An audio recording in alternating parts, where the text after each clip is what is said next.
Good morning, guys.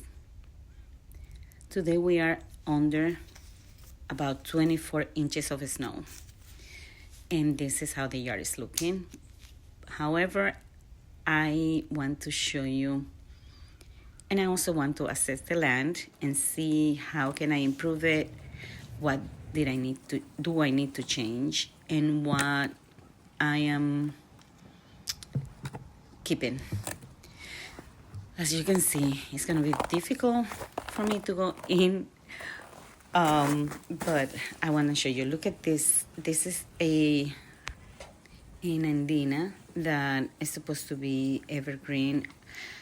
However, it just says Nandina in the pot. It's one of those Home Depot generic ones. But I believe it says that grows 3x3. So it's already the size that it's supposed to be.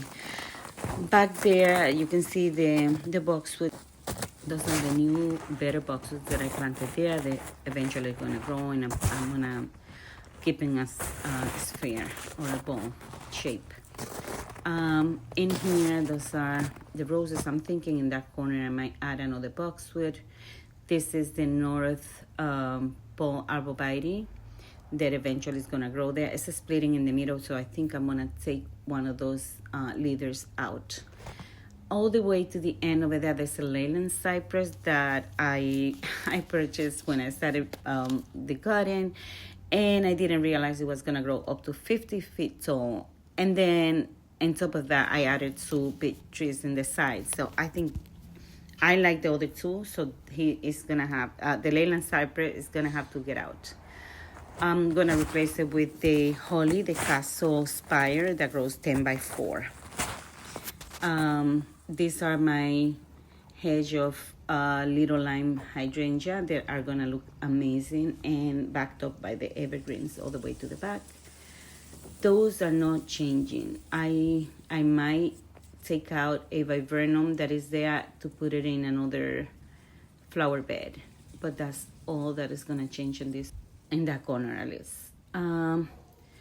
Over here, I am loving my boxwood, but I think I might change that evergreen there. I'm gonna put it in a container, and in place I'm gonna add there a the elegantissima dogwood.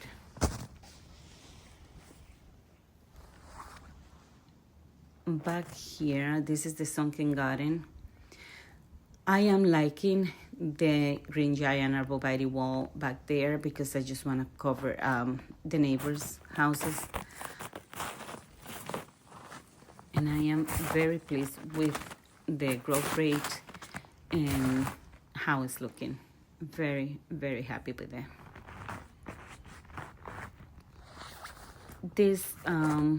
All these containers might get moved this year. Back there where you see that little lamp, that might get moved, but there is a skip laurel there that I'm hoping in 3 years also covers that wall.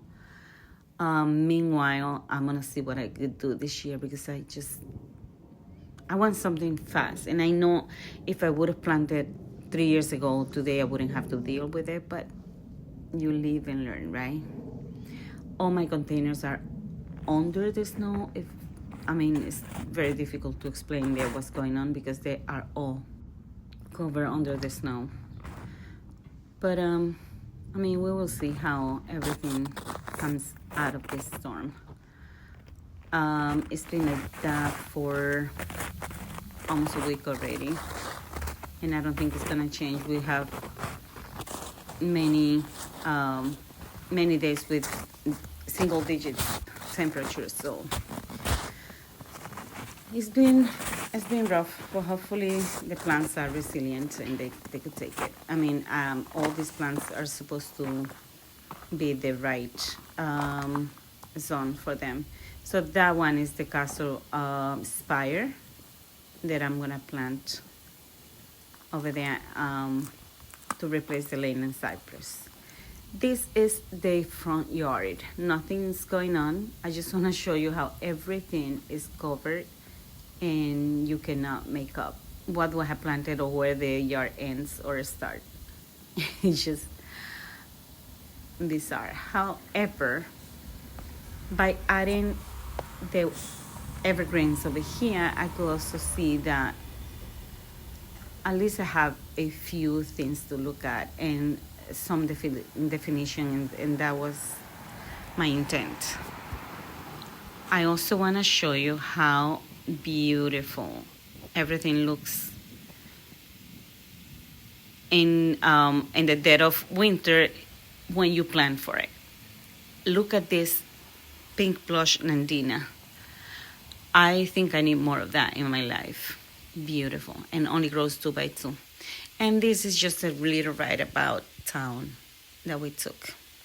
I hope you liked the video, and I'll see you next time. Bye, guys.